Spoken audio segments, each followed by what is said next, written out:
Chers internautes, bonjour. Bonjour à toutes et à tous. Ravi de vous retrouver pour cette nouvelle émission du Temps de comprendre. C'est un rendez-vous maintenant régulier, conçu en partenariat avec la société d'actuariat conseil Galéa, qui sera aujourd'hui consacré vraiment à un sujet d'actualité, puisqu'il s'agit de la réforme des retraites.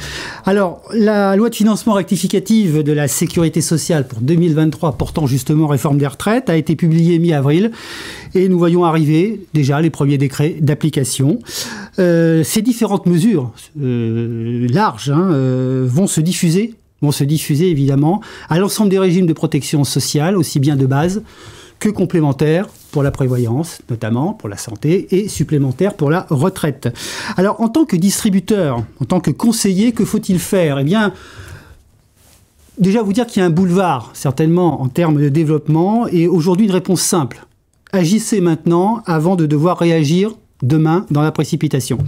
Alors l'objectif de cette émission sera de décrypter les conséquences sur l'écosystème des dispositifs mis en place dans l'entreprise. L'idée, c'est de vous donner un temps d'avance et des conseils pratiques pour des actions à conduire à court ou moyen terme envers les assurés et notamment les entreprises.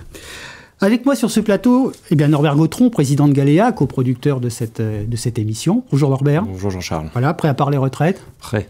Bon, génial. Avec plaisir avec toi. Merci. Florence Duprat-Séry, qui est aussi une habituée de nos plateaux, avocate conseil, et responsable du département retraite-prévoyance chez CMS, Francis Lefebvre, avocat. Bonjour Florence. Bonjour Jean-Charles. Et un autre invité de marque, monsieur Jean-Claude Barboul. Bonjour. Bonjour. Vous êtes directeur stratégie paritarisme chez Allianz et vous avez été président de l'Agir Carco. Alors si j'ai bien compris, d'abord de l'Argir, qui est de l'Agir, oui. Et vous avez fait la fusion. La plus grande maison. Donc vous êtes le président de la fusion Agir Carco. Voilà, pour vous dire que sur ce plateau, nous avons vraiment de grands spécialistes. Alors pour commencer cette émission, nous allons demander à notre avocate, Florence Duprat-Séry, qui va nous présenter les points marquants de cette réforme des retraites, afin qu'on puisse la décliner après pour nos amis assureurs et distributeurs. Merci Jean-Charles.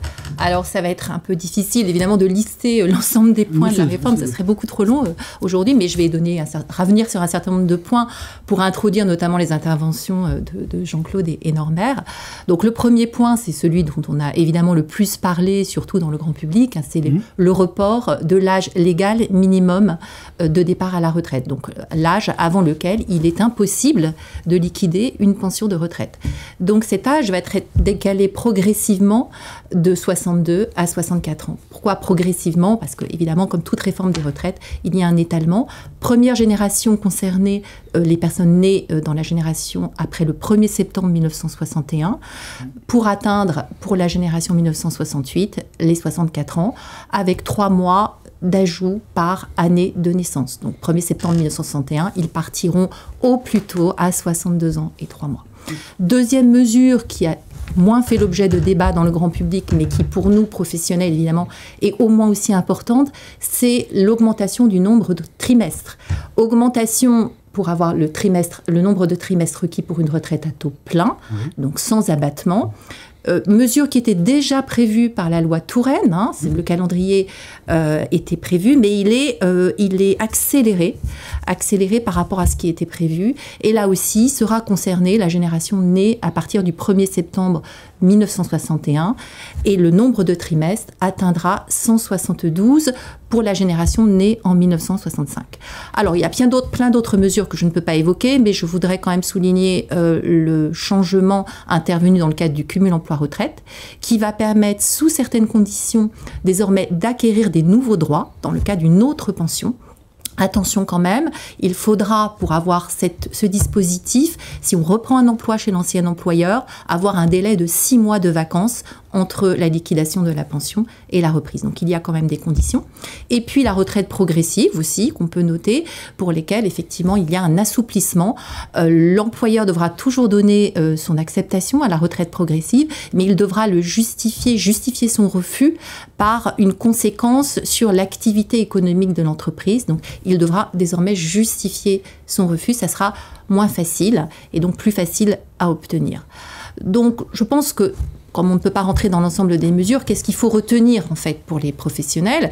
C'est qu'on aura une population de salariés plus âgés qui va rester à un âge plus avancé dans l'entreprise et donc mécaniquement, en matière de protection sociale, clairement, Norbert va l'évoquer également, un impact potentiel sur les régimes frais de santé et prévoyance, et dans certains cas, on le verra aussi sur la retraite. Donc, je rejoins ce que Jean-Charles a indiqué. Il y a quand même urgence, enfin c'est peut-être un peu exagéré, mais nécessité de faire un point très rapidement, et un message aussi aux organismes assureurs. Il a souvent été dit qu'il n'y avait pas forcément d'impact sur la prévoyance. Attention aux petites mesures cachées, comme sur la retraite progressive. Jusqu'à présent, les IJ en cas de maladie étaient limités à 60 jours.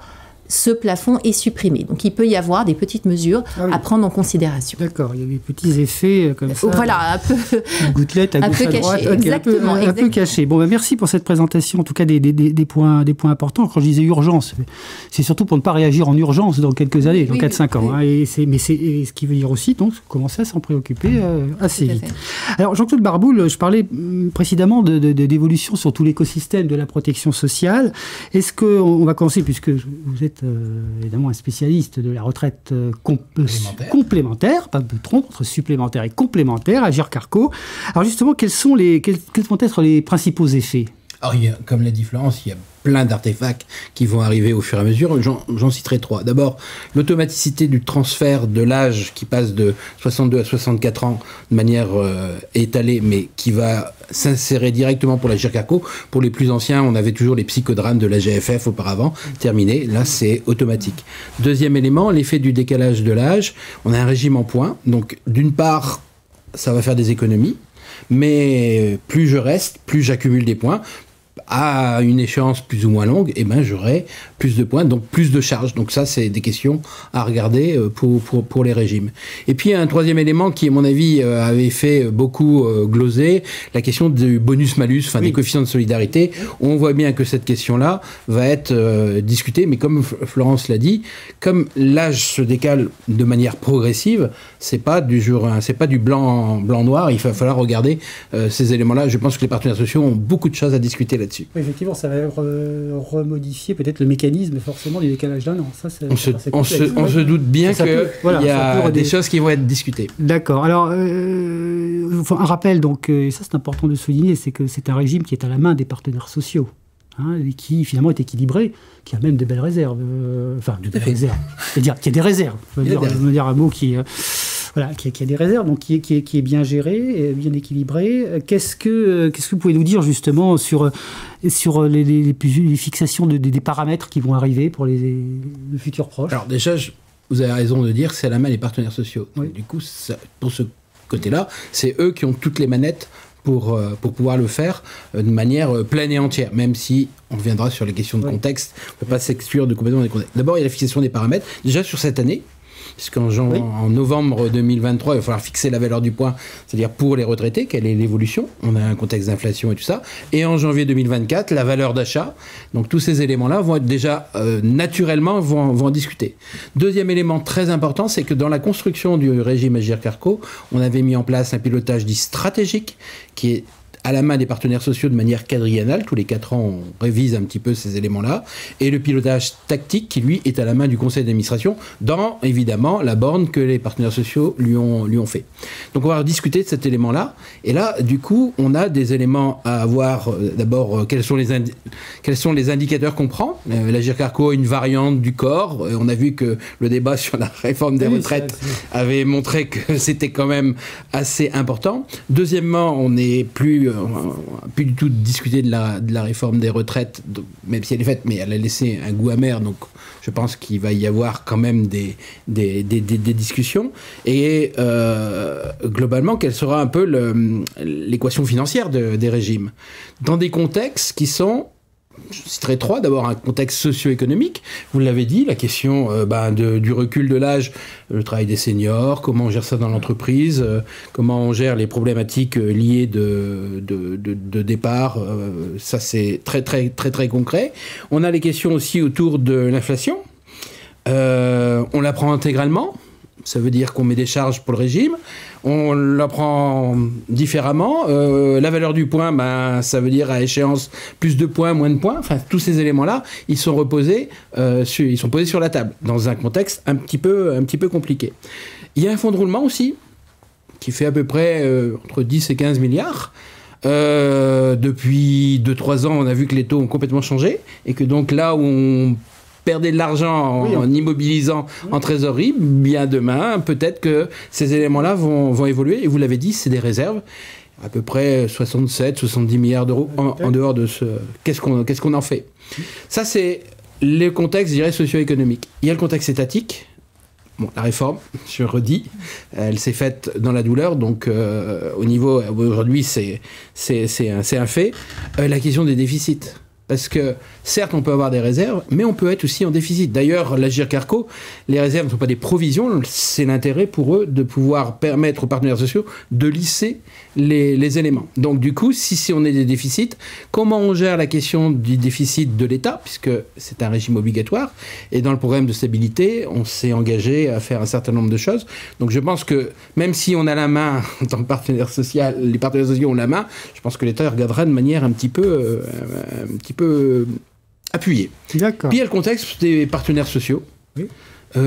On a une nouvelle patronne de la CGT, oui, bientôt une nouvelle patronne à la CFDT, et au MEDEF, quelqu'un. Donc il faut remonter à 88 quand on a les changements, pour voir autant de changements dans les organisations. Donc ça, c'est important.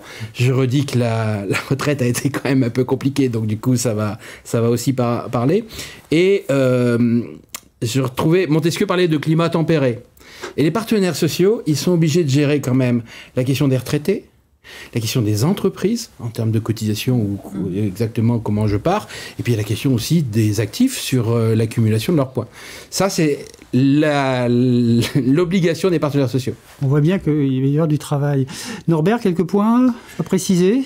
Merci déjà tous les deux pour être aussi précis et concis. Oui. C'est parce que c'est vaste, comme l'a dit Florence. Juste un point spontanément par rapport à ce que vient de dire Jean-Claude. La retraite des régimes complémentaires pour des cadres et cadres supérieurs qui sont particulièrement ciblés par les assureurs, c'est l'essentiel de leur retraite, voire des montants colossaux. Donc, d'un côté, ces personnes vont partir un peu plus tard. Ça reste à démontrer parce que, étant entré un peu tardivement dans la vie active, je ne suis pas sûr que le 64 ans change beaucoup les choses. Et comme l'a dit Jean-Claude, c'est plus de droits, donc plus de retraite. En termes de ce qu'on appelle le taux de remplacement, la première retraite sur le dernier salaire, on va gagner jusqu'à 1% chez certains grâce à ces droits supplémentaires. Ce seront des charges pour les entreprises. Oui. Mais donc, c'est aussi des effets bénéfiques sur ces sujets. Et globalement, deuxième point très rapide, on voit bien avec la complexité, tout ce qui est évoqué là, il y a un contexte qui nécessite des éclairages par les spécialistes que sont les assureurs et les distributeurs. Tout à fait. C'est pour ça que nous sommes là pour certainement une série d'émissions. C'est important de rappeler que la retraite complémentaire à Agirc Arrco pour les cadres, c'est une grosse partie de la retraite. Et effectivement, la réforme évidemment, ne concerne que le régime de base. Exactement. Peut-être un peu basique ce que je dis là, soyons vigilants. De rappeler, parce qu'il y a quand même toute la... Alors, retraite complémentaire, mais retraite supplémentaire aussi. Donc les régimes, est-ce qu'il y a des effets qui sont identifiés aujourd'hui ? Ah oui. Alors oui, il y en a beaucoup à identifier. Ah d'accord. Florence. Okay. Florence. Alors sur la retraite, effectivement. Alors sur la retraite, comme toute la protection sociale, en fait, il va falloir lister et regarder précisément chacun des régimes. Les régimes, alors je sais qu'on parle des spécialistes, donc les régimes à cotisation définie, les fameux PERO, les vieux articles 83, etc., il y aura plus de cotisations.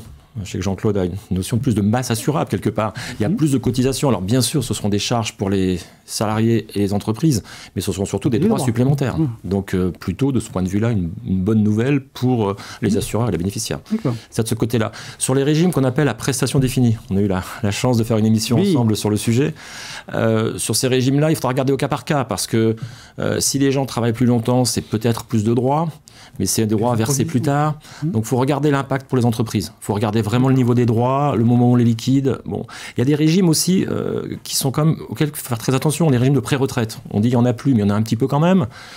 Si les gens partent plus tard, est-ce que le régime de pré-retraite pour les gens qui sont partis continue ? Comment c'est ? Alors là, Florence serait beaucoup plus précise que moi. Comment est rédigé l'accord de pré-retraite ? Est-ce qu'on continue ? Donc il y a un coût qui paye. Est-ce que les gens reviennent ? Enfin, il y a beaucoup de questions sur ces régimes. C'est une question qui se pose en ce moment. Est-ce que les gens reviennent, doivent revenir ? Et puis les régimes basiques qu'on a tous, l'indemnité de fin de carrière qu'on va verser, on va la verser plus tard. Est-ce qu'aujourd'hui ça coûte plus cher ? Est-ce qu'il y aura plus de droits ? Est-ce que vu d'aujourd'hui avec les taux d'intérêt qui montent, comme le rappelle Jean-Claude, l'un dans l'autre, donc tout ça, il faut regarder. Il faut vite se poser les questions, mesurer les surcoûts, mais aussi les bénéfices, enfin les avantages pour les personnes. Effectivement, ça c'est important pour les distributeurs, notamment les conseillers. Et en prévoyance ? En prévoyance, c'est un gros sujet aussi. Alors on l'a rappelé déjà, c'est une réforme qui se met en place progressivement. On a dit jusqu'en 2030 en fait. Donc déjà, il y aura des effets progressifs. Mais, et là Florence l'a bien rappelé, il y a un vieillissement des populations. Donc, il y a plus de dépenses en santé, en prévoyance et autres. Et Jean-Claude l'a bien dit aussi, comment vont se comporter les entreprises? Est-ce que les gens, à quel rythme la population va vieillir? Ça, aujourd'hui, on est un peu dans l'inconnu. Donc, il y a des estimations. Les gens vont dire, allez, grosso modo, à horizon 2030, les coûts en santé, prévoyance vont augmenter de 5%. Les experts vont se battre un peu, mais ça coûtera un peu plus cher. Donc là, il faut être vigilant pour les entreprises et pour les distributeurs, pour à la fois sensibiliser à la hausse, peut-être pas la peine de taper trop tout de suite quand même, de bien estimer, mais de suivre. Commencer à lisser peut-être. Commencer à lisser, bien suivre, voir comment ça se passe et peut-être adapter les régimes aussi. Peut-être les besoins vont évoluer, donc il y a le coût, mais il y a surtout les garanties. Puis on y reviendra, la prévention. Enfin, il sera peut-être temps aussi d'avoir une vraie prévention. Et au niveau du chômage, même si on peut considérer que c'est de la prévoyance, d'une certaine façon, une certaine forme de prévoyance. Claude, déjà, c'est la prévoyance. Personnellement, en tout cas, sur le chômage, l'UNEDIC et on va dire chômage plus minima sociaux, on avait évalué dans la réforme à 800 millions d'euros par an à 64 ans. Hein, donc il faut rappeler que tout ça se fait de manière progressive. Alors après, pour le régime, par exemple, pour la GIRC-ARCO, ça veut dire que c'est un tiers des points qui sont pris en charge par le régime, et les 2 tiers sont pris aussi par l'UNEDIC. Donc ces éléments-là, il y aura peut-être des effets de bord dont on ne mesure pas la pleine totalité de ce qui va se passer. D'accord. Alors et maintenant, j'aurais tendance à dire, comme dans la chanson, que faut-il faire? Que vont-ils faire nos conseillers? Ils doivent se positionner. Forcément, on l'a dit. Et comment vous voyez leur rôle, le rôle des différents acteurs, gestionnaires, distributeurs? Est-ce qu'ils doivent se rapprocher des syndicats pour agir? Alors, ils le font dans les négociations, bien entendu, mais est-ce que c'est le moment, peut-être, d'en parler? La retraite, ça se prépare. Enfin, c'est clairement... Et on entend des fois les gens, j'aurai pas de retraite. Ne regardez pas ça. Et est-ce que la retraite que vous aurez vous permettra d'assurer vos besoins? Ça, c'est vraiment fondamental. Et donc, ça veut dire que ça se prépare avant. Et aujourd'hui, il y a plein de dispositifs. La loi Pacte on a mis en avant. Et aussi, je veux dire, après, une fois que je suis à la retraite, qu'est-ce que je fais? Même les questions de dépendance. On parle de perte d'autonomie, mais aujourd'hui, les gens qui partent en retraite ont souvent des parents, voire des grands-parents. Et donc ils sont aussi sensibilisés à ces questions de perte d'autonomie. Donc je pense qu'il faut vraiment prendre du conseil. Et dans le conseil, c'est d'abord comprendre le système, et aujourd'hui on est là pour ça, parce qu'au moins de comprendre un peu le système et du coup sur quel élément je peux jouer. On ne le dit pas, par exemple, de ce qu'on disait tout à l'heure sur la question des cadres sup. Ça n'a jamais été dit, alors que c'est mathématique. Donc, et la question aussi de piloter sa retraite, c'est-à-dire le quand et combien. Et qu'est-ce que les choix de vie que je prends, est-ce qu'ils ont une importance? Et donc là, on a vraiment besoin d'avoir des professionnels qui sont en capacité de regarder sur toute la carrière, de faire évidemment à 25 ans, on fait peut-être des conjectures, mais quand on arrive à 45, 50 ans, on commence dans nos âges, disons. Dans nos âges, voilà. On va le dire comme ça. À mon avis, ce qui est le plus dur, c'est d'évaluer ses besoins. Oui. Ça, je pense que c'est vraiment ce qu'il y a de plus dur. Alors, les partenaires sociaux là-dedans, ils sont légitimes déjà. Oui. Et je vous demande de me croire sur parole, mais les organisations syndicales et patronales sont souvent des spécialistes de ces sujets-là, beaucoup plus que ce qu'on pourrait penser. Cette table. Et puis, ils sont pertinents sur ces questions-là, parce que globalement, dans les organisations syndicales, on a la volonté on parlait de salaire différé, mais en tout cas, ces questions-là, elles sont importantes. Dans les entreprises, avec tout ce qu'on a besoin pour attirer les personnes et puis de pouvoir continuer à épargner dans un cadre professionnel, tous ces éléments-là, ils sont très importants. Et donc, le professionnel, il doit regarder l'intégralité du système pour faire cette question. Il y avait quelque chose aussi qui est intéressant, c'est dans l'accord national interprofessionnel sur les accidents du travail et maladies professionnelles, il y a un petit articulé qui dit qu'il faudrait, on va faire une étude sur l'extension des garanties de prévoyance. Autant ce qu'on a eu en 2016 sur la question de la santé avec la complémentaire santé, autant cette question. Alors, c'est pas une question pour les grandes entreprises, mais pour les petites entreprises, ces questions-là sont très importantes. Et avec le vieillissement de la population, les questions d'incapacité, d'invalidité peuvent aussi, autant dans des grandes entreprises, avoir des couvertures de bon niveau, autant dans les plus petites, il y a des choses à discuter. On va peut-être reparler de clause de désignation. Non, c'est pas le moment d'en parler. C'est le moment passé. Mais ça s'entend quand même. Ça s'entend quand même. Ça sera un autre sujet, un beau sujet, ça. Parce que la petite musique revient un peu. Alors, Florence, par rapport à... Alors, du point de vue juridique, la réforme ne nécessite pas immédiatement de modifier les régimes, parce qu'en général, tous les régimes de retraite supplémentaires renvoyaient au texte du Code de la sécurité sociale qui fixe l'âge légal minimum de départ à la retraite ou l'âge du taux plein. Donc, on va dire qu'a priori, il n'y a pas d'urgence de ce point de vue-là. Mais par ricochet, comme on a en revanche une urgence, on va dire, un besoin d'examiner les conséquences sur les régimes de prévoyance et santé et retraite, potentiellement, on peut être amené à revoir les régimes si on s'aperçoit, par exemple, qu'à terme, on va avoir des augmentations de cotisations importantes. Donc, il peut y avoir, à un moment donné, une nécessité de revoir les garanties pour que les entreprises puissent faire face à cette augmentation de coûts engendrée par la réforme des retraites. Et donc, ça induira une modification juridique. En matière de retraite supplémentaire, il y a de l'ingénierie aussi derrière, avec des nécessités de calcul, notamment, je pense beaucoup aux cadres supérieurs qui pourraient avoir envie de partir plus tôt, après l'âge légal minimum, mais avant l'âge du taux plein, et pour lesquels le taux, la décote liée à l'absence de trimestre est plus faible du fait du rapprochement de l'âge du taux plein, qui lui est resté à 67 ans par rapport aux 64 ans. Et donc, on peut imaginer que là, ça renforce le besoin, l'intérêt en fait du dispositif de retraite supplémentaire, qui pourrait permettre à un cas de venir compenser sa décote entre 64 et 67. Oui, donc c'est de l'ingénierie, il faut trouver je dirais pas des nouveaux produits peut-être, mais en tout cas des nouveaux dispositifs, des aménagements, enfin des nouvelles mesures. À minima, se poser la question. À minima, se poser la question, mais ça c'est intéressant sur un plan d'ingénierie. Oui, c'est intéressant. Il faut calculer le coût, sur quelle durée faut-il verser dans un régime pour pouvoir compenser les 1,25 de décote potentielle sur la retraite. Donc, en tout cas, ça nécessite effectivement, ça rend... Le produit retraite était toujours, de toute façon, quelque chose, une réflexion qui devait avoir lieu, puisque le sujet retraite existe depuis toujours, mais on va dire que là, ça renforce, je dirais, le besoin de conseil à ce sujet, et le besoin d'accompagnement, comme disait Jean-Claude aussi, sur l'état des lieux, où en serais-je, combien de trimestres, à quel âge, et qu'est-ce que je veux faire. Il y a aussi des personnes qui ont envie de continuer à travailler, mais il y en a d'autres qui disent, non, moi, après 64 ans, je ne le souhaite pas. Donc, comment s'organiser avec les outils dont on dispose.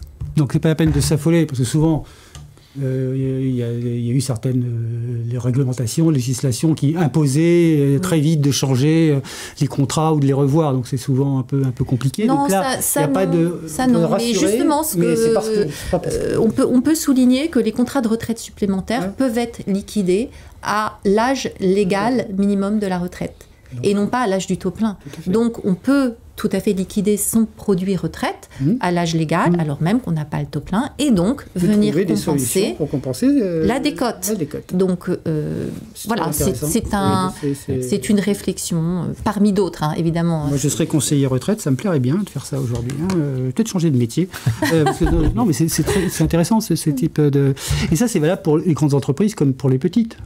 Parce qu'on a aussi beaucoup de nos internautes conseillent des petites entreprises, des PME. Tout à fait.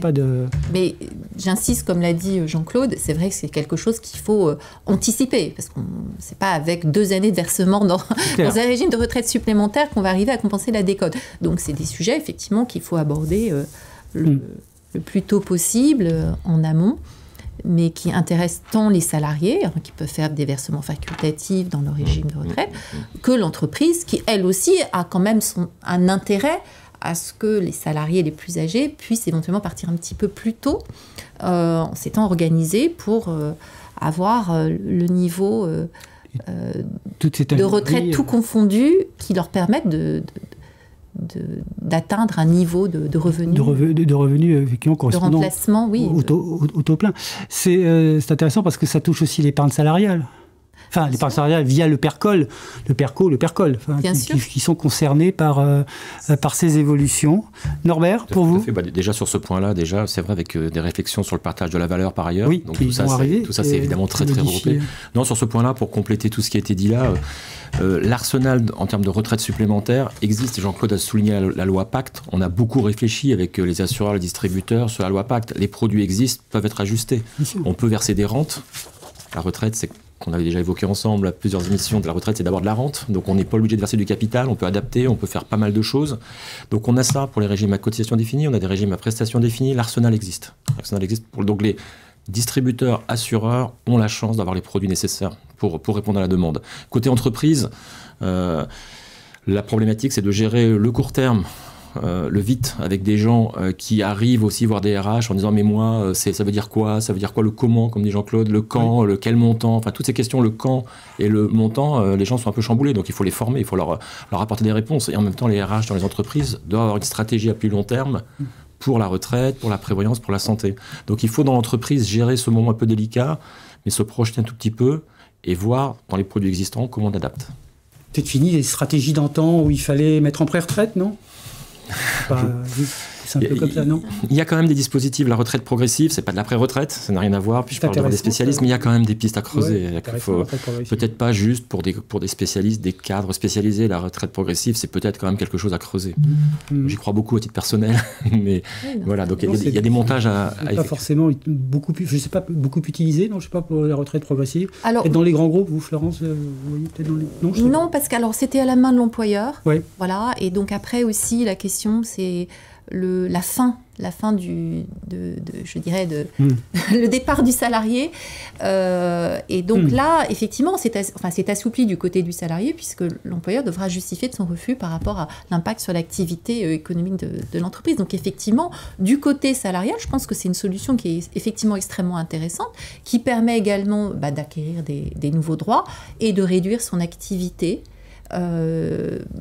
Voilà, et c'est vrai que ça permet de faire une transition de manière aussi, d'un point de vue personnel, pour l'arrivée de la fin de carrière. Donc je pense que c'est un outil intéressant du point de vue salarié. Du côté de l'entreprise, voilà, à voir comment ça sera perçu effectivement. Vous avez des demandes, tous trois, au niveau de l'assureur, avocat, actuaire, déjà des entreprises qui s'interrogent, ou bien, bon, c'est peut-être un peu tôt, vous allez me dire, la réforme elle vient à peine d'être publiée. Parce que c'est à nous de les décrets ne sont pas encore tous, à l'heure où nous parlons, ne sont pas encore tous... Alors, côté actuariat, un tout petit peu, parce qu'on est obligé de voir un petit peu dans les engagements, dans les entreprises, ce que ça change. Et il y a des entreprises qui ont des comptes au 30 juin, donc ils sont obligés de se poser la question au 30 juin, de dire finalement, est-ce que ça impacte mes comptes, en termes de provision de retraite ou d'autres sujets. Donc oui, ça arrive assez vite. D'accord. Et vous, au niveau des distributeurs, de courtiers, agents, enfin tout le réseau de distribution, ça tout le monde attend quand même d'avoir quand même un peu plus de vision. Et comme il y a tellement par petites touches, mais le diable se cache dans les détails. Donc je pense qu'on attend qu'il y ait une forme de stabilité. Et puis il y a des choses aussi très pratico-pratiques. Les gens qui veulent partir en retraite progressive, il faut qu'ils fassent une analyse de leur carrière et que la CNAV leur fournisse, ce qui est aujourd'hui une vraie difficulté. Et ce qui peut bloquer pas mal de choses, parce que les gens ne vont pas partir dans l'inconnu. On a dit justement qu'il faut préparer. On ne part pas comme ça dans l'inconnu. Et je pense que sur la question, tout à l'heure, on parlait de la prévoyance, le fait aussi d'être en retraite progressive fait aussi que si malheur arrivait, on est toujours salarié, on bénéficie d'une couverture qui est quand même très importante, parce que la vie est comme ça, il peut y arriver des choses. Et donc du coup, je pense que ça c'est un élément qui est important. Après, j'aime bien le terme d'arsenal, mais du coup c'est peut-être un peu guerrier, mais en tout cas c'est bien la possibilité d'avoir un grand éventail de solutions à mettre en œuvre pour pouvoir permettre à ce que les salariés restent le plus longtemps possible. On dira boîte à outils à la place d'arsenal, ce sera plus pacifique. En tout cas, moi, ce que je retiens, c'est que autour du devoir de conseil, les distributeurs doivent maintenant retourner voir leurs clients. C'est finalement un magnifique cadeau qui est fait pour aller parler aux clients et commencer à mettre en place des stratégies. Donc, on vous le redit, agissez maintenant pour ne pas réagir dans la précipitation demain. Ce sera ma conclusion. Et sachant que On a jusqu'en 2030 pour en parler, si j'ai bien compris, de cette réforme des retraites. Donc on aura certainement d'autres plateaux sur le sujet. Sûrement. Forcément. Merci. Et d'autres réformes. Ah oui, alors Florence, en 2030, après on verra.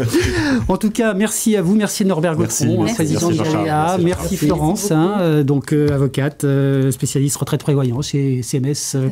Francis Lefebvre, avocat. Et monsieur Jean-Claude Barboul, donc directeur stratégie paritarisme chez Alliance. Et je rappelle encore... président à GIRC et à GIRC-Arco. Merci à vous tous. Merci. Merci, chers internautes, de nous avoir suivis et nous vous disons à très bientôt dans un nouveau rendez-vous du temps de comprendre. Merci. Merci d'avoir pris ce temps de comprendre à tous. Au revoir.